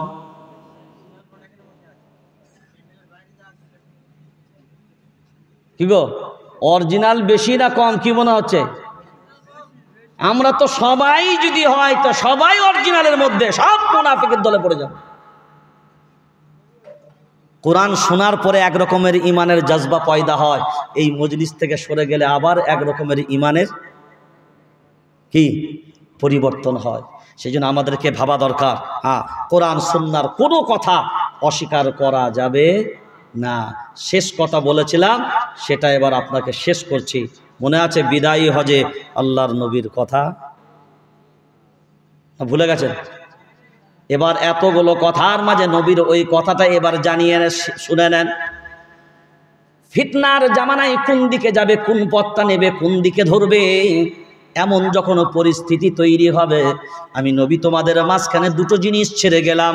তারাকতু ফীকুম আমরাইন লান তাদিল্লু মা তামাসসাকতুম বিহিমা কিতাবাল্লাহি ওয়া সুন্নাত রাসূলি। আল্লাহর কিতাব এবং আমি রাসূল, আমার সুন্নাহ, এই দুটো জিনিসকে যদি আঁকড়ে ধরে নাও, জীবনে তোমরা পথভ্রষ্ট হবে না। আজ কুরআন ধরেছি না ছেড়েছি, নবীর সুন্নাহ ধরেছি না ছেড়েছি? আজ ছেড়েছি, তাই আমরা বিপদের পথে আগিয়ে গেছি। 40 কোটি ভারতবর্ষের মুসলমান থাকার পরেও বাবরি ঠেকাতে পেরেছি? কি লাভ হয়েছে আপনার? দোয়া কি কম করেছি? তা দোয়া কবুল হয়নি কেন? আজ আপনারা সবাই জানেন কম করে ওয়াকফ অ্যামেন্ডমেন্ট বিল কেন্দ্রীয় সরকার পাশ করতে চলেছে। 2 মিনিট হাতে সময় আছে, 2 পর্যন্ত থাকার কথা, 2:30টা বেজে গেছে অলরেডি। কর্তৃপক্ষ তো কোনো সারা শব্দই নাই দেখতে পাচ্ছি। না না, আপনি বললেও তো হবে না, আমি এক্ষুনি যাবো, বললাম তো আপনাকে আগেই। আমাদের পুরো কর্মী ওখানে কাজ করছে, এত বড় ঐতিহাসিক সভা। এবার সবাই জানেন যে ওয়াকফ অ্যামেন্ডমেন্ট বিল কেন্দ্রীয় সরকার পাশ করতে চলেছে, শুনেছেন না? আপনারা সবাই জানেন এটা হলো ভারতবর্ষের সংবিধান। ভারতবর্ষের সংবিধান, সংবিধান দেখেছেন কেউ? দেখে নেন। এটাই হলো দেশের আইনের কিতাব। এই সংবিধান অনুযায়ী দেশের সব ফাইসাল্লা হয়। আর এই সংবিধানই হলো এটাই যে যা পুরো দেশকে সঠিক আইনে পরিচালনা করে। এটা হলো ভারতবর্ষের টোটাল ওয়াকফের টোটাল আইনের কিতাব, যা 1995 সালে এর টোটাল সংস্কার হয়েছে। এর বাইরে আর ওয়াকফের আইন নাই। সময় হাতে নেই আপনাকে প্রত্যেকটা প্যারা এবং প্রত্যেকটা এক ধারা নাম্বার সহ আপনাকে দেখাতে পারবো। টোটাল সমস্ত নোট দেওয়া আছে, যেটা দেশের সংবিধান বলেছে। 14 এবং 15 নম্বর ধারায় প্রত্যেকটা ধর্মের ধর্ম স্থান তাদের ধর্মীয় আইন অনুসারে ধর্মীয় ব্যক্তিরাই নেতৃত্ব পরিচালনা করবে। অধিকার কে দিয়েছেন? সংবিধান। অধিকার কে দিয়েছেন? সংবিধান। হ্যাঁ, ভারতীয় সংবিধান দিয়েছে। এটা খেলনা নয়। এটা ভাববেন না যে একটা কিতাব। এটা দেশের প্রধানমন্ত্রীর ঊর্ধ্বে, এটা দেশের সুপ্রিম কোর্টের ঊর্ধ্বে। সুপ্রিম কোর্ট ভুল পথে চললে সংবিধান তাকে পথ দেখাবে, প্রধানমন্ত্রী ভুল পথে চললে সংবিধান পথ দেখাবে, হাইকোর্ট ভুল পথে চললে সংবিধান পথ দেখাবে, সিভিল কোর্ট ভুল পথে চললে সংবিধান পথ দেখাবে, জজ কোর্ট ভুল পথে চললে সংবিধান পথ দেখাবে, দেশের মুখ্যমন্ত্রী ভুল পথে চললে সংবিধান পথ দেখাবে, EC, DC, DIG, IG, DG, SP, DSP, additional SP, commissioner, CP, IC, OC, BDO, panchayat প্রধান, গ্রাম সদস্য, যারাই দায়িত্বশীল ভুল পথে চললে সংবিধান পথ দেখাবে। এটা হলো সেই সংবিধান। এটা ভারতের সংবিধান। এটা যা তা পুস্তিকা নয়। এই সংবিধান অধিকার দিয়েছে মুসলমান তার মসজিদ তাদের ধর্মীয় নীতি অনুসারে পরিচালনা করবে, মাদ্রাসা তাদের নীতি অনুযায়ী পরিচালনা করবে, মক্তব খানকা তাদের নীতি অনুযায়ী পরিচালনা করবে। কিন্তু আজকে বর্তমান সরকার এই ওয়াকফ সম্পত্তি এরা নিজেদের দখলে এই জন্যেই নিতে চাচ্ছে। এরা বলছে ওয়াকফ সম্পত্তি নেব। কেন বলছে? ম্যাজিক দেখলেন। এরা খুব সুকৌশলে আপনার আমার মাঝখানে বলেছে ওয়াকাফ সম্পত্তি নেব। ধরুন এটা একটা জমি, ধরুন এটা একটা জমি, ধরুন জমির উপরে ধরুন মোবাইলটা রাখলাম। আপনাদের এখানে যে মসজিদ আছে না, মসজিদটা কোনো মাটির নিচে আছে না আসমানের উপরে? তাহলে একটা জায়গা লেগেছে তো, মসজিদটা হজনার জায়গা লেগেছে না, এই জায়গাটা কি বলা হয়? ওয়াকফ। এই জায়গাটা কি, যার উপরে মসজিদ আছে ওই জায়গাটা কি বলে? ওই জায়গাটা কি? ওয়াকফ সম্পত্তি। ওই জায়গাটাই হলো ওয়াকফ সম্পত্তি। সরকার মসজিদ নেব বলেছে, মাদ্রাসা নেব বলেছে, মক্ত নেব বলেছে? কিছুই বলেনি। কি নেব বলেছে? ওয়াকফ সম্পত্তি নেব বলেছে। খুব ভালো করে বোঝানো কথাটা। জায়গাটা নেব বলেছে। এখন বলেন এইটা যদি জায়গা হয়, এটা যদি জায়গা হয়, তাহলে মসজিদটাও তো জায়গার উপরে আছে। আমার মোবাইলটাকে মসজিদ ধরুন। এখন বলেন জায়গাটা যদি টানি, মোবাইলটা থাকবে না আসবে? সবাই বলেন না।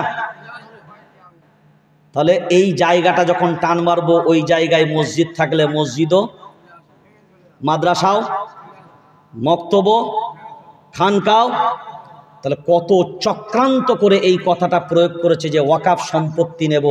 আসলে চক্রান্ত হলো মসজিদ, মাদ্রাসা, মক্তব, খানকা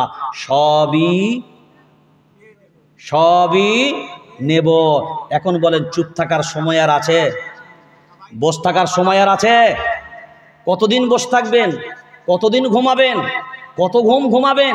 ঘুমিয়ে ঘুমিয়ে তো ৭৮ বছর কাটিয়ে দিয়ে বাবরি শহীদ করে দিয়েছে।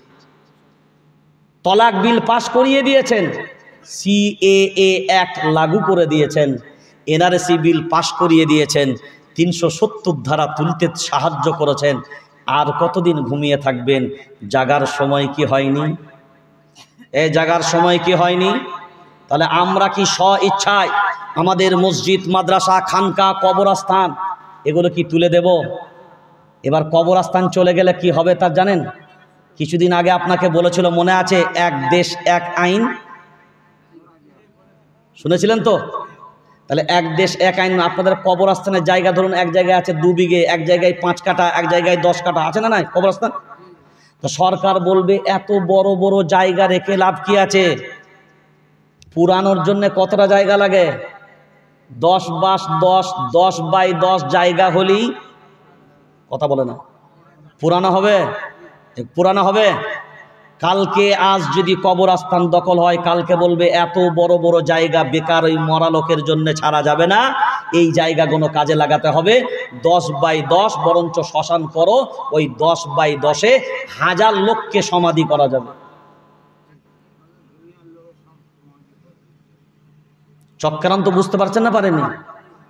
এখনো যদি মনে করেন নাকে সরষের তেল দিয়ে ঘুমাবো আর দলাদলি করবো, এ দল সে দল, এ মত সে মত, শুনে রেখে দেন ভাই একটা কথা বিনয়ের সাথে বলছি, তবলিগ, ফুরফুরা, দেওবন্দি, বেরেলি, হানফি, শাফি, মালিকি, হাম্বলি, কাদরিয়া, চিশতিয়া, নকশবন্দিয়া, মুজাদ্দিদিয়া, মুতাজিলা, খাওয়ারিজ, নাজ্জারিয়া, জাবারিয়া, মুশাব্বিয়া, নাজিয়া, জামাত ইসলাম, আহলে হাদিস, আজানগাছি, পিয়ারডাঙ্গা, এ দল সে দল, এ পার্টি সে পার্টি, কালো পাগড়ি, লাল পাগড়ি, হলুদ পাগড়ি, যত দল, যত মত, যত পথ, এক বাক্যে বলেন কালিমা আমার এক, রব আমার এক, ধর্ম আমার এক, উম্মত আমি এক, জাতি আমি এক, কিতাব আমার এক, কিবলা আমার এক, সব আমার এক।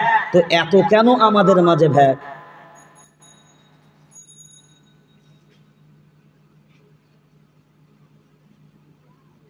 বিভিন্ন মাসলাকি, বিভিন্ন মাযহাব, 100 ভাগ যেগুলো হকের উপরে আছে, কোনো সমস্যা নাই, আপন আপন জায়গায় থাকবো।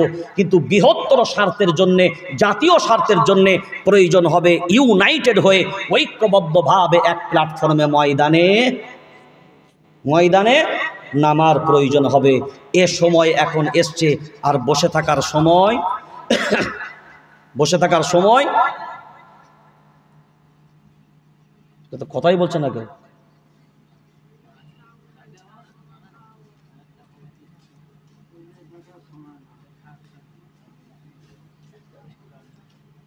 ভাই আমি ছেড়ে দেবো পর, কর্তৃপক্ষ কেউ তো নেই। আরে কিছু তো বলবে রে বাবা, আজীব মশলা। না না, ওটা ব্যাপার আলাদা।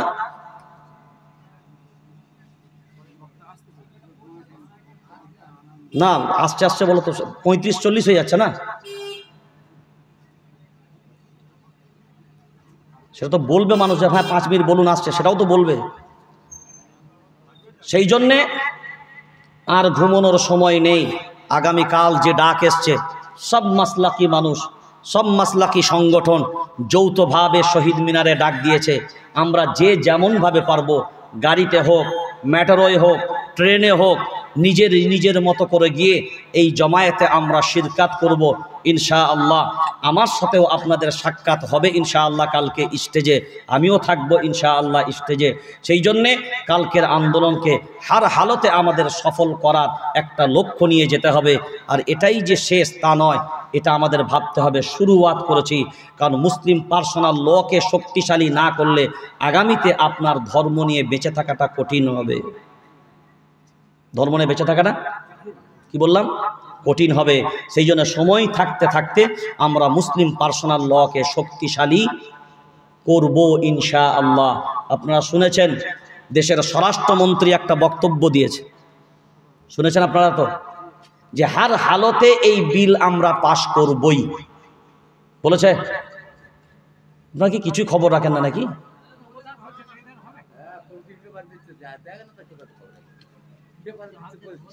বলছে হার হালতে, কথাটা ভাবেন একটা, যে যেটা এত বড় বিতর্ক চলছে, বলছে হার হালতে এ বিল পাশ করবই। তাহলে আমরাও মুসলমান, আমাদের উচিত হবে কি হার হালতে এর বিরোধিতা করবই ইনশাআল্লাহ। এটা আমাদের সকলকে ভাবা দরকার। সেই জন্য আমরা দায়িত্ব নিয়ে ইনশাআল্লাহ এ ব্যাপারে, ওয়াকফের ব্যাপারে, অন্যান্য শরঈ ব্যাপারে যখনই কোনো আওয়াজ, যখনই কোনো ডাক আসবে ইনশাআল্লাহ আমরা স্বতঃস্ফূর্তভাবে সারা দেব। আসসালামু আলাইকুম ওয়া রাহমাতুল্লাহি ওয়া বারাকাতুহু। দোয়ার দরখাস্ত সকলের কাছে রাখলাম, আল্লাহ যদি হায়াতে রাখে ইনশাআল্লাহ আগামী কোনো সুদূর ভবিষ্যতে নিশ্চয়ই দেখা হবে। দেখুন তো ঘড়িতে কটা বাজে, আপনারা তো আমাকে টাইমটা বলবেন সেটা নির্দিষ্ট। আমি তো আমার একটা কোটা নিয়ে কথা বলছি না, বিক্ষিপ্তভাবে কথা হয়ে গেলে তো সমস্যা না। কে বলছে 3টে পর্যন্ত?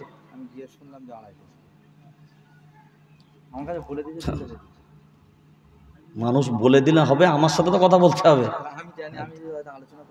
আচ্ছা ঠিক আছে, তাড়াতাড়ি নিয়ে আসেন।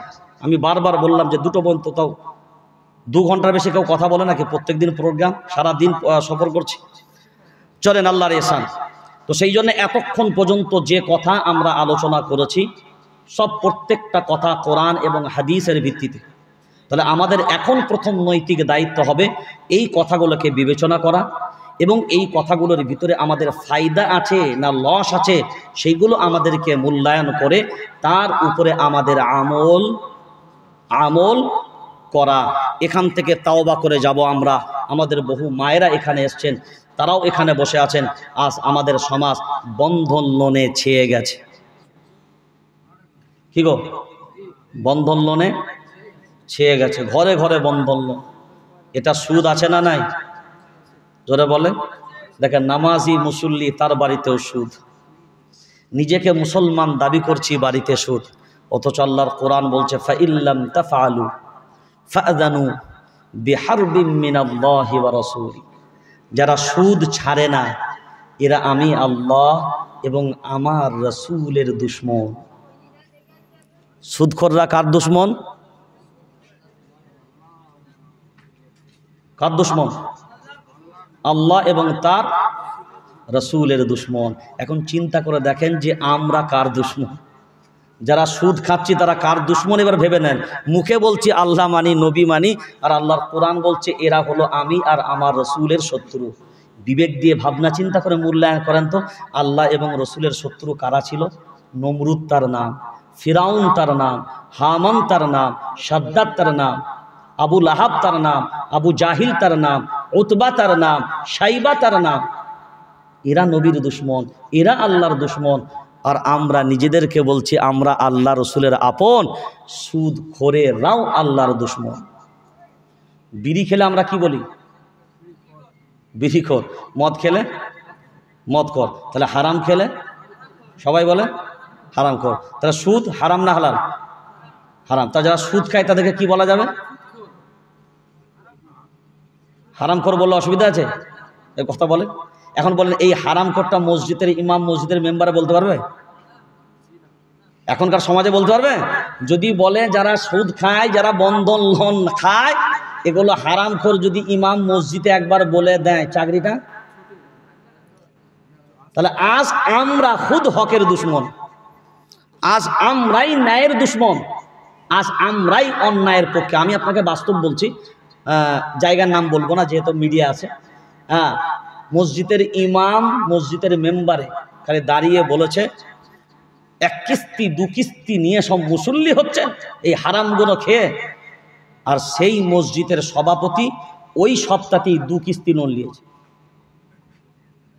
বুঝতে পারেন না? নামাজের পরে বলছে ইমাম সাহেব এতদিন বলেনি, আজকে কেন বলল? তার মানে খবর পেয়েছে আমি লোনটা নিয়েছি, ও খবরটা পেয়েছে, ও আমাকে টার্গেট করেই বলেছে আসরের সময় ছুটি। চিন্তা করেছেন? এটাই বাস্তব দুনিয়ার অবস্থা। আজ ইমামদেরকে হক বলতে দেওয়া হয় না, ইমামদের কণ্ঠগণকে রদ করে দিয়েছে। এগুলো কিয়ামতের ময়দানে কিন্তু জবাব দিতে হবে। মসজিদ কমিটি ছাড় পাবে না। ইমামদের কণ্ঠগণকে রদ করে দেওয়া, হক বলতে না দেওয়া। ইমামরা আঙুল বাড়িয়ে বাড়িয়ে কথা বললেও সমস্যা। এই যে কি জ্বালা আপনাকে বলে বোঝানো যাবে না। ইমাম এরাম বায়ান করছে, এখন বায়ান করতে করতে করতে করতে হারাম, এই হারামটা যেখানে বলছে আঙুলটা তো কোথাও না কোথাও থামবে, এই কোথাও না কোথাও থামবে তো। এখন দেখা যাচ্ছে ইমাম সাহেব আঙুলটা বাড়াতে গিয়ে যেখানে আঙুলটা থেমেছে ওটা মসজিদের সেক্রেটারির দিকে থেকে নামাজের পরই বলো তুমি আঙুলটা আমার দিকেই থামালে কেন? বুঝতে পারেনি কথাটা? মানে কোন দিকে যাবে বেচারারা? সেই জন্য হক থাকার পরেও হকের প্রচার করতে পারছি না, কোরআন থাকার পরেও কোরআনের কথা বলতে পারছি না, নবীর হাদিস থাকার পরেও হাদিসের সহি বর্ণনাগুলো তুলতে পারছি না। কারণটা কোথায়? আমাদের সমাজ আস্তে আস্তে এই হকগুলো নেবার মতন মানসিকতাই নেই। কি বললাম? এই পানি একটা পাত্রে নেব, তো পাত্রটা তো পানি রাখার উপযুক্ত হতে হবে। ছিদ্র হলে পানি থাকবে না। চুলায় হাঁড়ি চাপিয়েছেন, ভাত চাপিয়েছেন, পানিও দিয়েছেন, জাল দিচ্ছেন, দেখছেন ভাত পুড়ে সব চাল ভাজা হয়ে গেছে। ভাত পুড়ে সব চাল ভাজা। আপনি জাল দিলাম, ভাত হলো না কেন? দেখতে হবে হাঁড়ি ফুটো আছে কিনা। তো কোরআন হাদিস নেবার মতো যে জায়গাটা ভাবতে হবে, নেবার মতন পাত্রটাও আছে কি না। এটা যদি সঠিক থাকে অবশ্যই পাত্র উপযুক্ত হলে সেই জায়গাটা থাকবে অবশ্যই, এতে কোনো সন্দেহ নাই। আল্লাহ আমাদেরকে উপযুক্ত পাত্রে সঠিকভাবে কোরআন সুন্নাহর আলোতে নিজেদেরকে কোরআন সুন্নাহর প্রত্যেকটা বিষয়কে ধারণ করে আগামী পথ চলাটা আল্লাহ যেন আমাদের জন্য সহজ করে দেন, বলি আমিন।